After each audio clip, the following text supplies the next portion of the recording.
know if you guys could agree with this, but I think in our industry and just being a young woman, a woman in general, self-esteem plays a big role in our everyday. You know, we have ourselves to be hard on ourselves, we have viewers, we have other people at work, other people in our life. And it can just be really hard to be yourself and own it and be unapologetically you.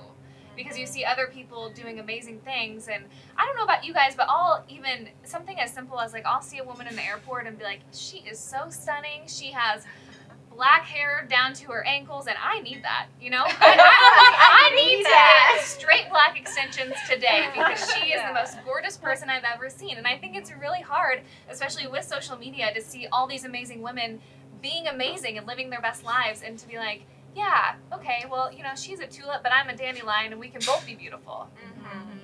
I don't know. How you guys? I agree, because I often, you know, catch myself thinking about that too, because you see, like you said, oh yeah, she's got short blonde hair and stuff, and I need that. Like, no, you don't. Right. Like, she is who she is, and you are who you are. And I think just recently, I think in your early 20s, and for younger women, it's even harder. As you get older, you start kind of owning who you are and learning who you are.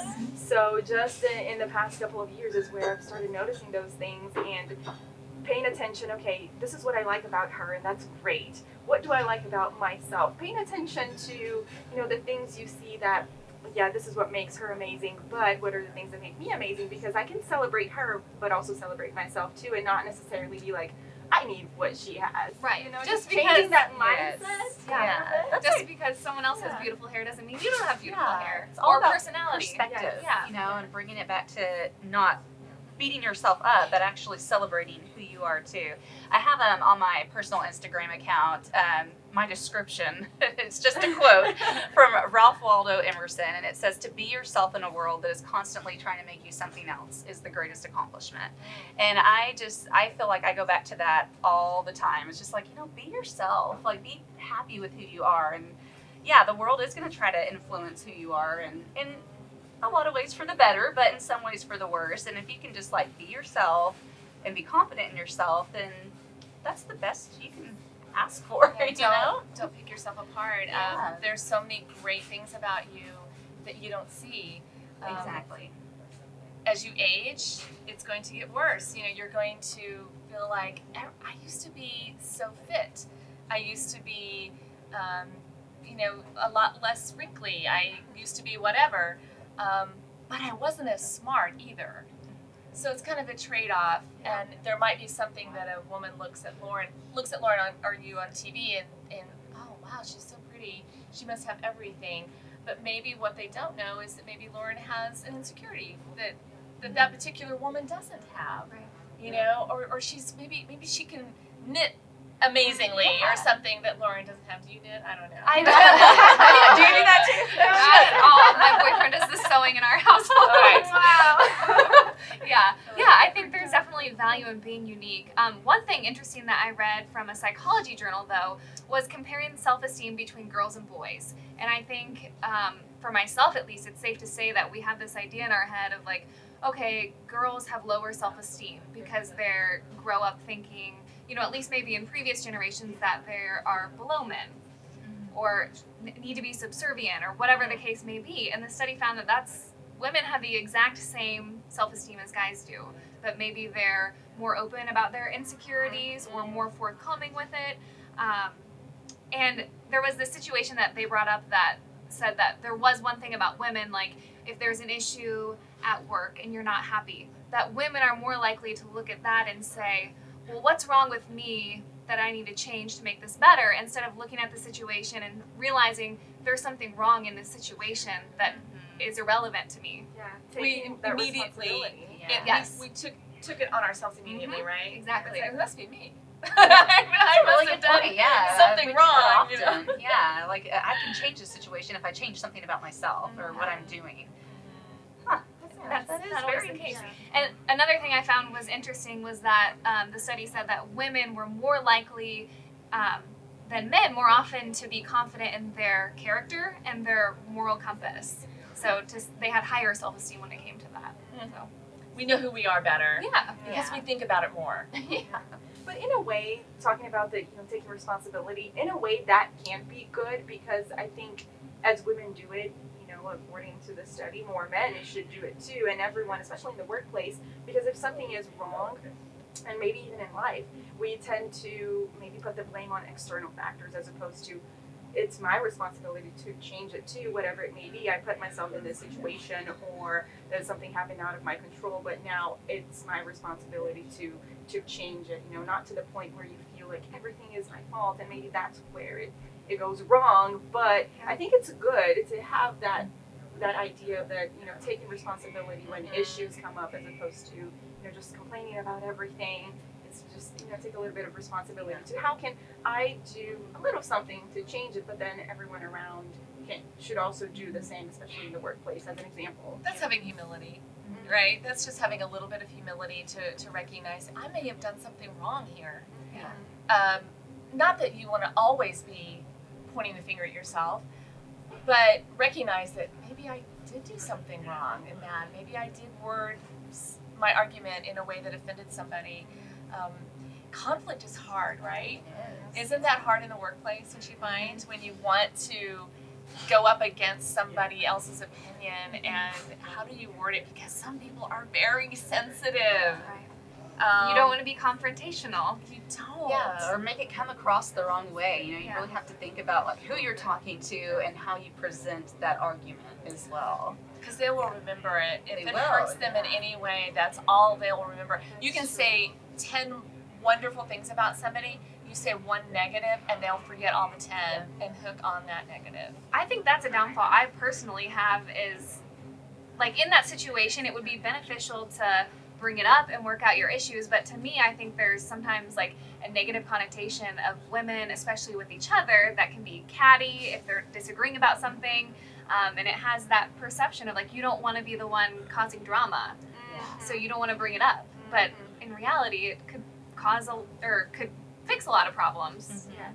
To work it I out. am a big fan, especially in my personal life, of if something is wrong, if it's bothering you to the point that you have to vent to someone about it, you have to bring it up with the other person. And that can be an issue at the workplace because you don't want to be the drama queen. Right. It can also be an issue with women just being assertive, and you don't want to be that woman. Like, how do I bring this up without and be assertive without being, the person that everybody is not going to like because, oh, she is bringing this up or she's complaining about this. That's an issue, and I'm sure This is something we talked about. yeah, especially if you are the boss.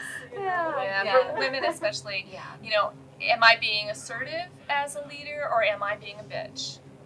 And a lot of times, because you're female, somebody might go, oh, she's having an emotional day. She's emotional and all that.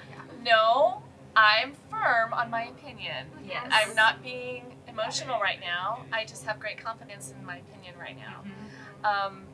Conflict is everywhere. It is. And you have to just gently go up to everyone and say, Chuck was great at this, our former boss would say, have a 10-second conversation with somebody. You don't have to get all mired down. Have a quick conversation. And in our work especially, things go wrong on the air. Okay? So they go wrong on the air, or somebody gets something wrong on the air. Somebody in that room has to step up and go up to that person and say, do you know you just said this incorrectly? And that person doesn't need to get all upset about that. Right. We all want to be correct on air. We don't want to make mistakes on air. But they're going to happen. And when they do, please tell me. Right. Girls, if Tell I me make I a have mistake, spinach in my tea. Yeah, exactly. Right. Tell me I said Always Mississippi have to- instead of Missouri because I didn't know I said Mississippi. I would have sworn I said Missouri. So Yeah, well, and I pronounced a name, like a national name wrong incorrectly last night, and David was like, I think it's pronounced this way. I was like, oh, thanks. Like, I fix it for the tag. Like, I can have a chance to redeem myself, And rather than being fearful of saying that to you because he doesn't want to ruffle any feathers, Yeah. he cares about you. Yeah. And he's like, hey, I want you to know this is actually how you say that. That's what a friend does. Absolutely. I always say, not even mention a friend, a good friend is someone who will tell you have something on your face, like you have mascara, you have lipstick in your teeth or something like spinach, so that's the person you trust. And you also care about the product. You care about the person. It's not personal, but it's also about the product. We want this to be the best, we want to deliver the best newscast we we can. So if something is wrong, that's what it's about ultimately, is delivering the best product we can. I mean, imagine if we didn't say to people, like maybe a new reporter who was doing something wrong, imagine if we were fearful and didn't want to hurt their feelings, and we just let it keep going. Yeah. Who does that? Yeah. They're never going to benefit from it. Yeah, No. grow or learn. And one thing that I always like to say about newsrooms, especially when there is conflict, is that we're a dysfunctional family. Yeah. You know, like sometimes we will get after it, like right after a show. Yeah. Something goes wrong and we're just like trying to work through how we talk about it, you know, and sometimes it's just like, rah! And then all of a sudden it's just like, okay, the next show is just like, all right, let's get a good product on the air. Like, We're good. Yeah. we've worked through it, like we've learned from it, we know what to do and what not to do next time, so let's just learn from it and move on. Like, I respect you for listening to me, you respect, you know, me for saying my opinion, and yeah, it's just, you know, we all have those family members that sometimes they just blow up, and that's what they need to do, and you learn that, you know, like after you work with people for a while. Thankfully in our newsroom, I don't feel like we have too many like personalities that are like that, you know, but I have worked in newsrooms in the past where it's just like, boy, it really blows up and takes things to an 11, and then, you know, it's like you come back down and you remember, like, you're part of the same family, you're part of the same, like, goal of pushing out this good product, and yeah, that kind of brings you back down to earth a little bit. It can be emotional because it's live TV. Yeah. You know? And if something goes wrong on live TV, you're just like, you're just like, Yeah. and you get frustrated with maybe a coworker didn't quite respond in the way you wanted them to, or they weren't paying attention like you thought they should, and the product had a little hiccup there. So Yeah. I will say, as a young journalist, especially when I first started, I loved hearing feedback from other anchors, other reporters, or my producers, because that's something I craved, and maybe sometimes not something I asked for as much as I should have. But anytime anyone said anything, sometimes I disagree, but it's good to hear what other people are paying attention to. Hey, listen, your intros are too long, you need to shorten this up, or anything about your story, more nat sounds, or do this instead, or this was good, or that helps too. This was good, then I should do that more. It's not just bringing up what's wrong, but bringing up too, hey, this was really good, work on that, because you remember that and you were thinking about, okay, maybe this is something I should do more. And I always appreciated the women in the newsroom. We have, you're an anchor. We have Lisa as our news director. Our assistant news director is also a woman. So if you're pretty lucky to work in a newsroom where we have women in these positions that I can look up to. And I always appreciated when, just seeing women coming into the newsroom and into our news meetings and making those decisions and saying, okay, everybody's just talking and talking and talking. Nobody is making a decision. Lisa is always the one to say, like, okay, here's what we're doing instead. Let's cut it and let's go with that. Yeah. Yeah. So And also in our station, there are times on the weekends, if people were to walk into the production booth, it could be an all-woman situation up there. We have female directors, we have females running everything, and it's not all the time, but sometimes that's how the staffing shakes down. So, And I feel like everyone at our station's really good about giving constructive criticism and not just being harshly critical. But I remember whenever I first started, it was from maybe people we worked with or maybe viewers. I would get personally offended by some of the criticisms they would give to me, and my mom would always tell me, there's always a little bit of truth to everything. So even if someone's being rude to you and they're criticizing your dress or your hair or your story, whatever it is, dial that way back to them. What's the heart of this issue? Like, what was in your story that made them need to write a comment on your Facebook page? Or, is your dress actually distracting? What's the heart of the issue? And I think that's really important too, but some hindsight perspective that you don't always get in the moment.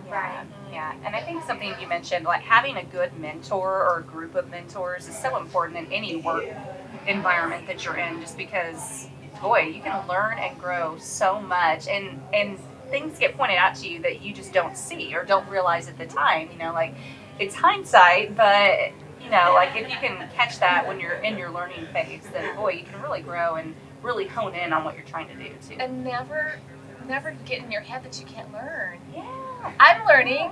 I'm a lifetime learner, and I'm still learning from you guys. You guys teach me.